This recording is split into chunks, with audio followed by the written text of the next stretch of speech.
ஏனோதானோ என்று இல்லை. தமிழ்நாட்டில் நம்முடைய கட்சிகளுக்கு கிடைக்கிற சில இடங்களுக்காக மட்டுமில்லை, தமிழ்நாட்டு நலன்களுக்காக நாம் குரல் கொடுக்கிறோம். தமிழ் மொழியை பாதுகாக்க போராடுகிறோம். மாநில சுயாட்சியை வலியுறுத்துகிறோம். ஈழத் தமிழர்களின் நலன்களுக்காக போராடுகிறோம் என்பதையெல்லாம் உள்ளடக்கமாக கொண்டு ஒரு தேசிய பார்வை நமக்கு தேவைப்படுகிறது. சாதி தமிழ்நாட்டில் மட்டுமில்லை, இந்தியா முழுவதும் இருக்கிறது. சாதியவாதம் தமிழ்நாட்டில் மட்டுமல்ல, இந்தியா முழுவதும் இருக்கிறது. சாதி இங்கே நிலைத்து வாழ்வதற்கு தமிழ்நாட்டு சூழல் மட்டும் காரணமில்லை, இந்திய சமூக சூழலே அதற்கு காரணமாக இருக்கிறது. சாதிய கட்டமைப்பு இங்கே நீடிப்பதற்கு மனுஸ்மிருதி என்கிற மனு தர்ம கோட்பாடு காரணமாக இருக்கிறது. எனவே சாதியத்தை வேறறுக்க வேண்டுமானால் இந்திய அளவில் சாதிய எதிர்ப்பு சக்திகளோடு இணைந்து செயலாற்ற வேண்டிய தேவை இருக்கிறது. அவர்கள் கம்யூனிஸ்டுகளாக இருக்கலாம், அவர்கள் காங்கிரஸ் கட்சியாக இருக்கலாம், அவர்கள் லல்லு பிரசாத் யாதவ் தலைமையிலான கட்சியாக இருக்கலாம், முலாயம் சிங் தலைமையிலான கட்சியாக இருக்கலாம், மம்தா பானர்ஜி தலைமையிலான கட்சியாக இருக்கலாம், இந்திய கம்யூனிஸ்ட், மார்க்சிஸ்ட் லெனினிஸ்ட் போன்ற இடதுசாரி கட்சிகளாக இருக்கலாம். இவர்களோடெல்லாம் நாம் சேர்ந்து நின்று ஓங்கி உரத்து குரல் கொடுக்கும் போதுதான் சாதியத்தை பலவீனப்படுத்த முடியும். இந்திய அரசமைப்பு சட்டத்தை பாதுகாக்க முடியும். நமக்கு அந்த தேவை இருக்கிறது. சாதி ஒழிப்பு அரசியலை உயர்த்தி பிடிக்கிற ஒவ்வொருவருக்கும் தேசிய பார்வை தேவைப்படுகிறது. தேசிய பார்வை தேவை என்றால் புரட்சியாளர் அம்பேத்கர் தேவை. தமிழ்நாட்டோடு நாம் சுருங்கி நின்று விட முடியாது. தமிழ்நாட்டுக்குள் மட்டுமே நாம் அரசியல் செய்துவிட முடியாது. தமிழ்நாட்டில் இருக்கிற அரசியலை மட்டுமே கருத்தில் கொண்டு நாம் கூட்டணி உறவுகளை தீர்மானிக்க முடியாது. எனதருமை தோழர்களே, இதை எவன் புரிந்து கொள்கிறானோ இல்லையோ, என் உயிரின் உயிரான விடுதலை சிறுத்தைகள் புரிந்து கொள்ள வேண்டும். நடிகர்கள் கட்சி தொடங்கும் போதெல்லாம் சிலர் நம்மை சீண்டுகிறார்கள். விஜயகாந்த் வந்தபோது சொன்னார்கள், எல்லாம் எஸ்சி இளைஞர்கள் தான் அவர் பின்னால போறாங்க. அதுல என்ன அர்த்தம் இருக்குன்னா, எஸ்சி சமூகத்தை சார்ந்த இளைஞர்கள், அரசியல் விழிப்புணர்வு இல்லாதவர்கள், வெறும் சினிமா கவர்ச்சிக்கு மயங்கக்கூடியவர்கள், அதனால் அவர்கள் ஓடி விடுவார்கள். விஜயகாந்த் எதிர்க்கட்சி தலைவர் என்கிற அளவுக்கு உயர்ந்தார்.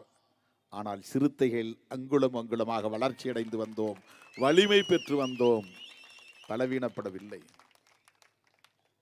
ஆனால் அப்போது அப்படி ஒரு பிரச்சாரம் செய்தார்கள். இப்போதும் அதை செய்கிறார்கள்.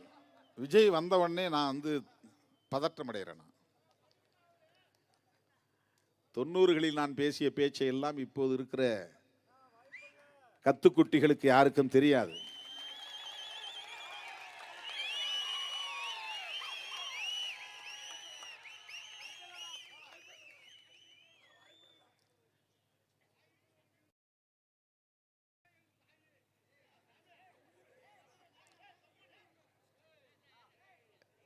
ஏதோ வெறுமனே சில இடங்களுக்காக மட்டுமே நாம் கட்சி தொடங்கி இருக்கிறோம், திமுகவோடு அதிமுகவோடு நாம் கூட்டணி வைத்திருக்கிறோம் என்று தவறான மதிப்பீடுகளை முன்வைக்கிறார்கள்.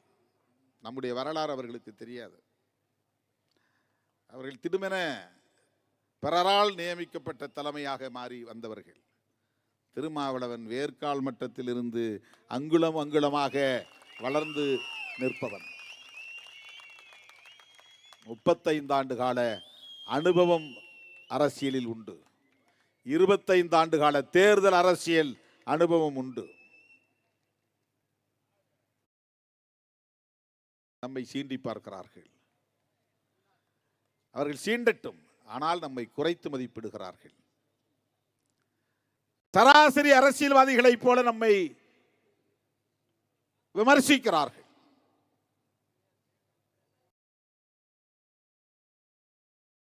எனது அருமை தோழர்களே, நடிகர் விஜய் அவர்கள் கட்சி தொடங்கியதும் சமூக ஊடகங்களிலே என்ன பேசுகிறார்கள் என்றால், தலித்துகள் பெருவாரியாக அவர் பக்கம் போகிறார்கள்.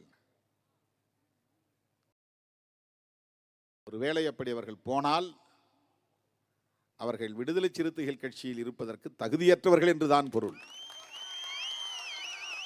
கொள்கை இல்லா பதர்கள் என்றுதான் பொருள். கொள்கை புரிதல் இல்லாத பதர்கள் என்றுதான் பொருள். பதர்கள் போகிறது என்பதற்காக எந்த விவசாயியாவது கவலைப்படுவானா?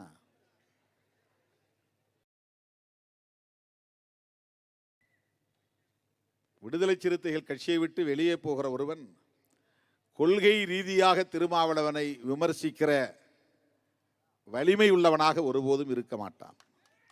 வாய்ப்பில்லை. நான் 1-2 பேர் மேல நடவடிக்கை எடுத்தான் அவனுக்கு போய் சங்கராச்சாரி காலில் விழுந்து பிஜேபிக்கு போய் அப்படியே ஆர்எஸ்எஸ் சங்கிகளாக மாறிவிட்டார்கள். என் மீது நம்பிக்கை வைத்த என் உயிரின் உயிரான விடுதலை சிறுத்தைகள் புரட்சியாளர் அம்பேத்கரை தலைமையாக ஏற்றுக்கொண்டவர்கள், திருமாவளவனை அண்ணனாகவும் புரட்சியாளர் அம்பேத்கரை தலைவனாகவும் ஏற்றுக்கொண்டவர்கள் தான் என்னோடு களத்திலே நிற்கிறார்கள். என்னை தலைவராக ஏற்றுக்கொண்டார்கள் என்பதை விட புரட்சியாளர் அம்பேத்கரை தலைவராக ஏற்றுக்கொண்டவர்கள் தான் என்னோடு நிற்கிறார்கள்.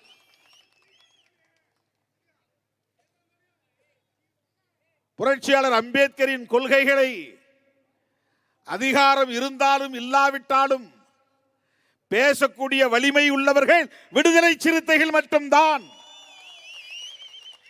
அதனால்தான் நான் சொல்லுவதுண்டு, எங்க களம் வேறு, உங்கள் களம் வேறு.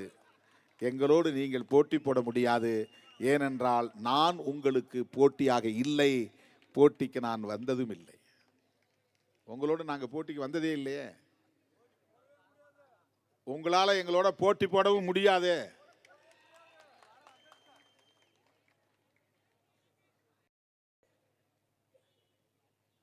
தோழர்களே, 2026 சட்டமன்ற பொதுத் தேர்தல் வருகிறது. இந்த தேர்தலை ஒட்டி நம்முடைய கொள்கை பகைவர்களுடைய செயல் திட்டம் என்னவென்றால், திமுக தலைமையிலான கூட்டணியை சிதறடித்து திமுக கூட்டணியை வெற்றி பெற விடாமல் தடுக்க வேண்டும் என்பதுதான். எடப்பாடி அவர்களின் கனவு அதுதான். புதிதாக கட்சி தொடங்கி இருக்கிற நடிகர் விஜய் அவர்களின் திட்டமும் அதுதான். இந்த 2 பேரும் எதை நினைக்கிறார்களோ அதுதான் பிஜேபியின் கனவு திட்டமே. அப்படின்னா 3 பேரும் ஒன்னாயிடுறாங்களா? ஒரே சிந்தனை, ஒரே செயல் திட்டம். இந்த கூட்டணிக்கு எதிராக கருத்து சொல்லுகிறவர்கள் அறிந்தோ அறியாமலோ பிஜேபிக்கு துணை போகிறார்கள். அவங்க பிஜேபியோடும் சேர மாட்டாங்க, அதிமுகவோடும் சேர மாட்டாங்க, விஜயோடும் சேர மாட்டாங்க. ஆனால் திமுக கூட்டணியை கடுமையாக விமர்சிப்பார்கள். அதற்கு என்ன பொருள் என்றால், நான் வழி ஏற்படுத்தி கொடுக்குறேன், நீங்க போய் விளையாடுங்க அப்படின்னு பிஜேபிக்கு வழி ஏற்படுத்தி தரக்கூடியவர்கள். தமிழ்நாட்டிலே பிஜேபி என்கிற ஒரு சமூக சமத்துவத்திற்கு எதிரான கட்சியை வளர்ப்பதற்கு உதவக்கூடியவர்கள் யார் யார் இருக்காங்க பாருங்க. அதிமுக திமுக கூட்டணிக்கு எதிரான ஒரு அரசியல் கட்சி, பாஜக திமுக கூட்டணிக்கு எதிரான ஒரு அரசியல் கட்சி, விஜய் திமுக கூட்டணிக்கு எதிரான ஒரு அரசியல் கட்சி, இவை அல்லாமல் சில கட்சிகள். இவர்கள் திமுக கூட்டணியை கடுமையாக விமர்சிப்பார்கள், நம்மையும் சேர்த்து சீண்டுவார்கள்.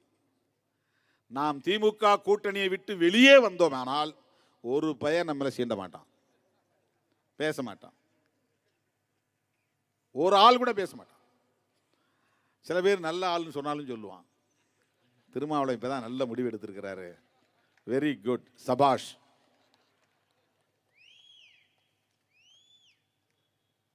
அவங்களுடைய நோக்கம் என்னவென்றால் அந்த கூட்டணியை பலவீனப்படுத்துவதற்கு யாரையாவது ஒருவரை சீண்டி ஆத்திரமூட்டி திமுகவுக்கு எதிராக செயல்பட வைத்து வெளியேற வைப்பது அல்லது வெளியேற்ற வைப்பது. உங்களுக்கு புரிகிறதா? இதுதான் அரசியல். நீங்க எல்லாம் சமூக வலைத்தளங்களில் கண்டபடி பேசக்கூடாது, எழுதக்கூடாது, உணர்ச்சி வயப்படக்கூடாது. தேர்தல் நெருங்க நெருங்க கவனமாக இருக்க வேண்டும். எவனாவது ஏதாவது உளறிக்கொண்டிருக்கட்டும், அதை பொருட்படுத்தவே வேண்டாம். என்ன வேணாலும் சொல்லட்டும், அது ஒன்றும் பெரிய பாதிப்பை ஏற்படுத்த போவதில்லை. ஏனென்றால் அது உண்மை இல்லை, அதனால் அது பாதிப்பை ஏற்படுத்தாது. வண்டிக்குள்ள உட்கார்ந்துக்கிட்டு அடிங்க அடிங்கன்னு திருமாவளவன் தான் சொன்னாரு, கொல்லுங்க கொல்லுங்கன்னு திருமாவளவன் தான் சொன்னாரு. இது உண்மை இல்லை, அதனால் இது எடுபடாது. திட்டமிட்ட பொய், அதனால் அது எடுபடாது. சும்மா அவனுங்களே ஒரு வீடியோ போட்டு அவனுங்களே பார்த்துட்டு இத்தனை ஷேர் போயிருக்குது, வைரலாக போயிட்டுன்னு அவனுக்குள்ளே சர்க்குலேட் பண்ணிகிட்டே இருப்பானுங்க.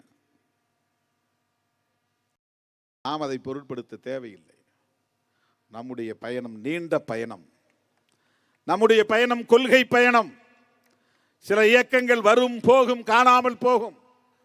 நம்முடைய இயக்கம் பரம்பரை பரம்பரையாக புரட்சியாளர் அம்பேத்கரின் கொள்கைகளை மக்களிடத்திலே கொண்டு போய் சேர்க்க வேண்டிய பொறுப்புள்ள ஒரு இயக்கம். மறந்துவிடக்கூடாது. அதுதான் மிக முக்கியமானது.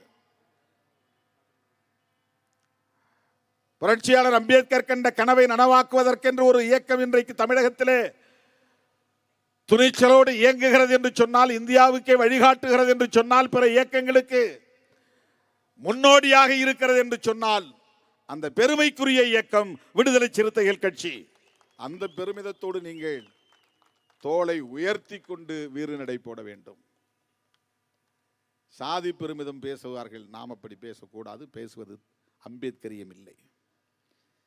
அம்பேத்கரியத்தில் சாதி பெருமைக்கு இடமே கிடையாது.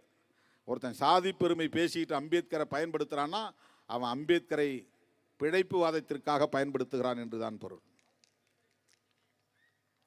அம்பேத்கர் எந்த இடத்துல சாதி பெருமை பற்றி பேசியிருக்கிறார்?